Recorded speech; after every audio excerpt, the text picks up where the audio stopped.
अगर कहीं स्पेस मिलती है, वैसे तो हमने स्टेट लैंड के लिए भी लिखा हुआ है, अगर हमें सेंट्रल लाइब्रेरी के लिए स्टेट लैंड मिल जाती है तो हम उसकी 5 या 6 स्टोरी बिल्डिंग बनाएंगे जो मॉडर्नाइज वे में होगी, उसमें सारा इंफ्रास्ट्रक्चर जो होगा आईटी होगा। आपने ऑलरेडी डिपार्टमेंट को ये चीज़ लिखी हुई है कि हमें अगर लैंड मिल जाए? हाँ, हमने लिखी हुई है और कोशिश कर रहे हैं, हमारे डायरेक्टर साहब इसमें बहुत ही पॉजिटिवली वो हर जगह अप्रोच कर रहे हैं कि कहीं हमें स्टेट लैंड मिल जाती है, हमें फंड्स मिल जाते हैं तो हम लोग ये जो लाइब्रेरी है वो अच्छी जगह शिफ्ट करेंगे और इसको हम म्यूज़ियम कन्वर्ट कर देंगे जहाँ रेयर कलेक्शन रहेगी और भी जितनी भी रेयर कलेक्शन हमारी पूरी स्टेट की अलग अलग लाइब्रेरीज़ में रेयर बुक्स पड़ी हुई हैं उनको एक जगह कलेक्ट करके, हमारा ये प्रपोजल जो हमने इंटरनली डिस्कस किया हो। श्री रणवीर सिंह लाइब्रेरी जम्मू में हम जो बिल्कुल जम्मू टाउन के बीचों बीच में है और मेरे साथ चीफ लाइब्रेरियन मैम सभ्यता है।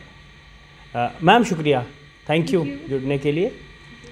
मैम हमारे पास इस लाइब्रेरी में स्टूडेंट्स के लिए, पढ़ने वाले बच्चों के लिए अभी क्या क्या है? नमस्कार, मैं चीफ लाइब्रेरियन सभ्यता SRS लाइब्रेरी से। हमारे यहाँ ये सबसे ओल्डेस्ट लाइब्रेरी है हमारे जम्मू की, रणवीर सिंह लाइब्रेरी, जो 1879 का इसका इस्टेब्लिशमेंट है। हमारे यहाँ 79,000 बुक्स हैं जो कि अलग अलग डिसिप्लिन में है, English, Hindi, Urdu subject wise हमने अरेंज करके रखी हुई हैं। इसके अलावा हमारे पास रेयर कलेक्शन है, 119 बुक्स हैं जो रेयर कलेक्शन है हमारी, जो हम कहीं वर्ल्ड बुक डे पे जहाँ कोई भी ऐसा ओकेज़न होता है हम उस पर डिस्प्ले करते हैं। तो वो जो 119 बुक्स हैं वो हम ऑनलाइन भी प्रोवाइड करते हैं, जैसे उसका स्कैन्ड कॉपी है। हाँ, कोई भी रीडर हमारे यहाँ से, बाहर से, आउट ऑफ कंट्री आके यहाँ पे अप्रोच कर सकता है, हमारे HOD को लेटर लिख सकते हैं तो ताकि वो उसका एक्सेस पा सकें। तो हम यही रिक्वेस्ट करेंगे सारे रीडर्स से, हमारे जम्मू वासियों से कि वो यहाँ आएँ, हमारे यहाँ पे रेयर बुक्स हैं, उनको रिसर्च वर्क के लिए जो काम आएंगी ये सारी चीज़ें उनको हेल्प करेंगी लाइब्रेरी की। इस लाइब्रेरी में टोटल कैपेसिटी क्या है, यानी कितने बच्चे यहाँ पढ़ने वाले बच्चे जो लाइब्रेरी आना चाहते हैं, टोटल कितने बच्चे जो है यहाँ पे एट ए टाइम एक वक्त में आ सकते हैं और पढ़ सकते हैं? हमारे यहाँ से 50 स्टूडेंट्स की कैपेसिटी का एक रीडिंग हॉल है, हम उसे भी एक्सटेंड करने की कोशिश कर रहे हैं। ऊपर हमें जो ऊपर का फ्लोर है हम कहीं सोच रहे हैं कि कहीं और शिफ्ट हो सकता है, वो ऑफिस डिप्टी डायरेक्टर ऑफिस है, तो अगर कहीं स्पेस मिलती है, वैसे तो हमने स्टेट लैंड के लिए भी लिखा हुआ है, अगर हमें सेंट्रल लाइब्रेरी के लिए स्टेट लैंड मिल जाती है तो हम उसकी 5 या 6 स्टोरी बिल्डिंग बनाएंगे जो मॉडर्नाइज वे में होगी, उसमें सारा इंफ्रास्ट्रक्चर जो होगा आईटी होगा। आपने ऑलरेडी डिपार्टमेंट को ये चीज़ लिखी हुई है कि हमें अगर लैंड मिल जाए? हाँ, हमने लिखी हुई है और कोशिश कर रहे हैं, हमारे डायरेक्टर साहब इसमें बहुत ही पॉजिटिवली वो हर जगह अप्रोच कर रहे हैं कि कहीं हमें स्टेट लैंड मिल जाती है, हमें फंड्स मिल जाते हैं तो हम लोग ये जो लाइब्रेरी है वो अच्छी जगह शिफ्ट करेंगे और इसको हम म्यूज़ियम कन्वर्ट कर देंगे जहाँ रेयर कलेक्शन रहेगी और भी जितनी भी रेयर कलेक्शन हमारी पूरी स्टेट की अलग अलग लाइब्रेरीज़ में रेयर बुक्स पड़ी हुई हैं उनको एक जगह कलेक्ट करके, हमारा ये प्रपोजल जो हमने इंटरनली डिस्कस किया हुआ है अभी है। तो इस एरिया में आपको पता ही होगा मैम कि बहुत ज़्यादा कोचिंग सेंटर्स है जहाँ पे दूर दूर के इलाकों से बच्चे पढ़ने आते हैं, कोचिंग सेंटर्स में एडमिशन लेके, सोशल साइंसेज से हो या साइंसेज के बच्चे हो, तो फिर कोचिंग लेके फ़ी भर के वहाँ पे कोचिंग का फ़ीस जो है अच्छा खासा होता है, कम तो नहीं होता, वो पे करके बच्चे कुछ बिलो पॉवर्टी लाइन वाले फैमिलीज से होते हैं। फिर उसके बाद उनको ज़रूरत होती है बुक्स की, जो मेडिकल्स की बुक्स है या सोशल साइंसेस की बुक्स है। क्या वो बच्चे जो है यहाँ आ सकते हैं? उनको बुक लेने के लिए उनको क्या करना पड़े, और क्या यहाँ पे मेडिकल्स की या आर्ट्स की जो बुक्स है, ह्यूमैनिटीज़ हो, कोई और सब्जेक्ट हो, मैनेजमेंट हो, क्या वो बुक्स यहाँ पे अवेलेबल है? और अगर अवेलेबल है तो एलिजिबिलिटी क्या है और प्रोसीजर क्या है कि वो बुक्स कैसे अवेल कर सकते हैं? जी, मैं आपको ये मीडिया के थ्रू जानकारी देना चाहूँगी कि हमारे यहाँ पे कॉम्पिटिटिव के लिए अलग से हम परचेज़ करते हैं बुक्स, और ये हमने इनकॉर्पोरेट किया है।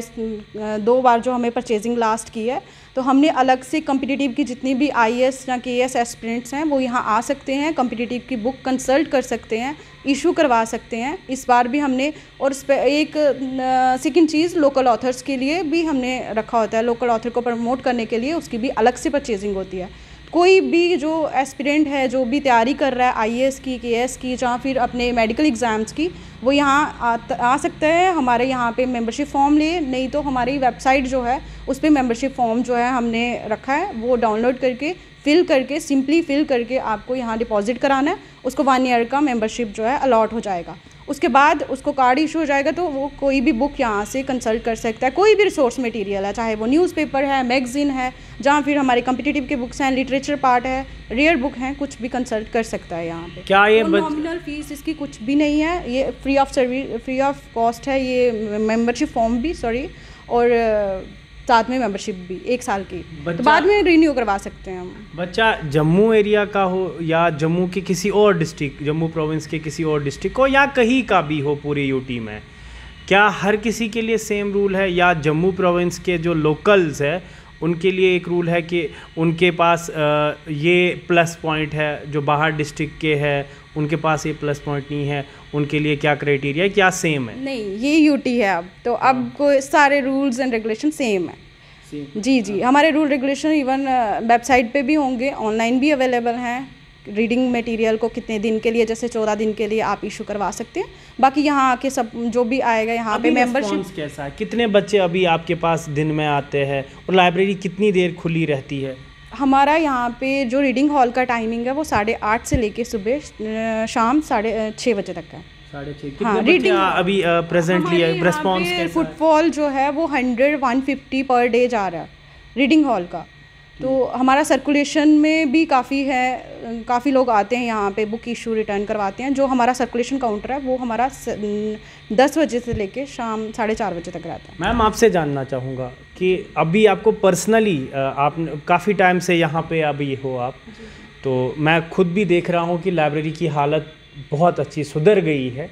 मतलब जो पहले हालत थी इस लाइब्रेरी की अभी वो नहीं है, लेकिन अभी आपको पर्सनली क्या फील हो रहा है कि क्या ऐसी चीज़ है जो यहाँ होनी चाहिए थी अभी भी नहीं है? मेन यही है कि हमें स्टाफ का थोड़ा सा रहता है, स्टाफ थोड़ा सा कमी है यहाँ पे। हम कोशिश भी कर रहे हैं कि हमारा जो सेंक्शन स्ट्रेंथ है वो फुल हो जाएगा। हम कोशिश कर रहे हैं कि यहाँ स्ट्रेंथनिंग हो हमारी लाइब्रेरी की।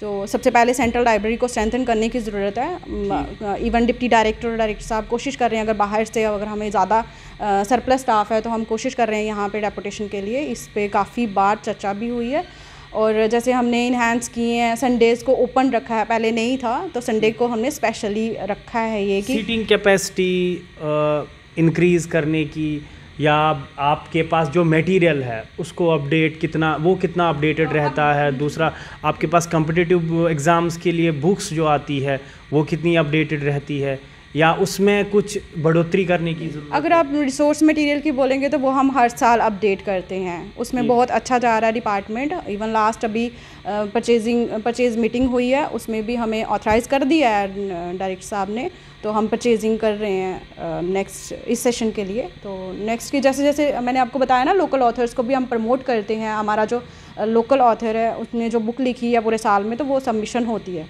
अच्छा, यहाँ सबमिशन? हाँ जी, वो सबमिशन होती है, उसका परचेज होता है। तो यही है कि हमारा जो लोकल क्या लिखा जाता है, लिटरेचर लिखा जाता है, उसको वो कहीं भी हमें मार्केट में नहीं मिलता है। बिल्कुल। तो उसको यही एक लाइब्रेरी, एक हमारी रणवीर लाइब्रेरी ही एक सोर्स है जिसमें लोकल लिटरेचर अवेलेबल होगा और कहीं भी नहीं होगा। कहीं भी एकेडमिक लाइब्रेरी में आप चले जाओ, धनवंतरी में चले जाओ, या कहीं भी और सेंट्रल लाइब्रेरी में चले जाओगे तो आपको लोकल रेयर मिलेगा। लेकिन हमारे यहाँ पे एक स्पेशल रखा हुआ है कि लोकल ऑथर्स का हमें परचेजिंग करनी है और लोकल ऑथर को हमने प्रमोट करना है और पब्लिशर्स को भी। मतलब कोशिश है कि लोकल ऑथर्स को भी प्रमोट करना। ये हर लैंग्वेज के ऑथर्स जो है यहाँ पे अपनी सबमिशन दे देते हैं।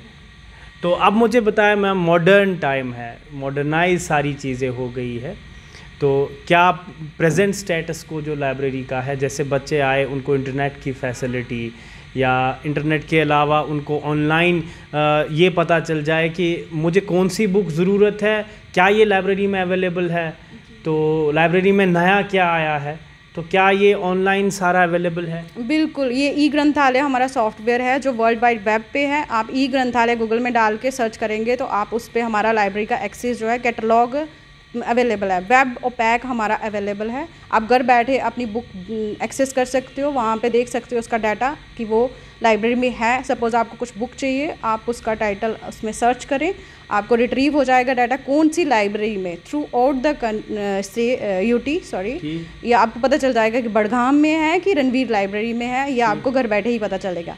आप टेलीफोनिकली भी उसे बुक कर सकते हैं इन केस आप चाहें अगर तो। रणवीर लाइब्रेरी में ये अवेलेबल है तो आप आप book कर पता सकते करा सकते हैं जी कि कहीं वो सर्कुलेशन में तो नहीं है। इंटरनेट फैसिलिटी वगैरह क्या अभी ये ओपन इंटरनेट, है बच्चों के लिए? हाँ, इंटरनेट फैसिलिटी के लिए हमने जो, क्योंकि ये लास्ट फाइनेंशियल ईयर में जो काम रेनोवेशन का हुआ है उसमें हब क्रिएट कर दिया हुआ है। बस अब लास्ट यही है कि हमने इंटरनेट सारे कनेक्शन हैं, बस ये कंप्यूटर सिस्टम और भी एक हम जो हमारा चल रहा था डिपार्टमेंट में कि हम किसी फॉरम जैसे अन अकेडमी का एक हाँ, उसके साथ टाई अप करके हम बच्चों को ऑनलाइन जो है रिसोर्सेज प्रोवाइड कर सकें। उसके लिए सेपरेट ई लर्निंग के लिए हम सेक्शन ई लर्निंग ही स्टार्ट कर रहे हैं सेपरेट। इतना भी नहीं करेंगे कि लाइब्रेरी को ख़त्म ही कर देंगे, क्योंकि अगर हम सारा ई लर्निंग या डिजिटाइज कर देंगे तो फिर बुक्स का तो रहेगा ही नहीं, और लाइब्रेरी जो है वो बुक्स के साथ ही अवेलेबल होती है। लास्ट में पूछना चाहूँगा कि अभी सर्दियों का टाइम है, वेरी सून गर्मियाँ फिर आने वाली है, क्या बच्चों के